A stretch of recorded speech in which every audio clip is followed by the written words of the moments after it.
৩ মাস পর্যবেক্ষণের পর রাজধানীর মালিবাগে ফরচুন শপিং মলে স্বর্ণের দোকানে চুরি করে পেশাদার চোরেরা। মলের বাথরুমের জানালা দিয়ে বিশেষ কায়দায় দড়ি বেঁধে উপরে উঠে তারা। এ ঘটনায় প্রায় 200 ভরি স্বর্ণ, রৌপ্য, নগদ টাকা সহ 4 জনকে গ্রেপ্তারের পর এসব তথ্য জানায় ঢাকা মহানগর গোয়েন্দা বিভাগ। বিস্তারিত জানাচ্ছেন নাদিয়া শারমিন। খড়ের গাদায় সুই খোঁজার প্রবাদ অনেক শোনা গেলেও এবার তাতে দেখা মিলল স্বর্ণের।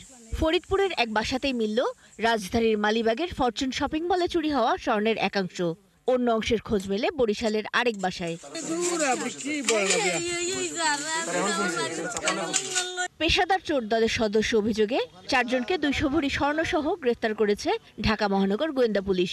তারা প্রায় 3 মাস ব্যাপী এটা রেকি করার পর ঘটনার আগের দিন তারা আসছে মার্কেটে এসে মার্কেটের বাথরুমের জানলাতে একটা খুব চিকন সুতা বেঁধে রেখে এই সুতাটা ইউলুপ করে নিয়ে যে আমাদের ওই পিডব্লিউডি যে কোয়ার্টার আছে কোয়ার্টারের ওখানে রেখে গেছে ওরা।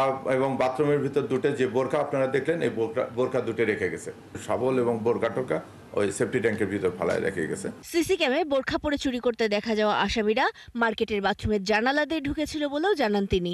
রাত্রে এসে ওই সুতের মাথায় রশি বাঁধছে, বেজে টেনে রশিটা উপরে তুলে রশিটা গিট্টুতে এই রশি দিয়ে তারা উঠে গ্রিল কেটে তারপরে মার্কেটের ভিতরে ঢুকছে।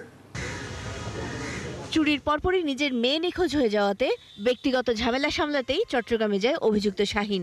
মেয়ের খোঁজ বের করে দিয়ে শাহিনকে সেই চট্টগ্রাম থেকেই গ্রেফতার করে গোয়েন্দারা।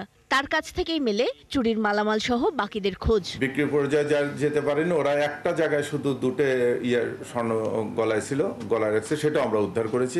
এখনো আমাদের একজন আসামি গ্রেফতার করতে পারিনি। আমরা তার গ্রেফতারের চেষ্টায় আছি।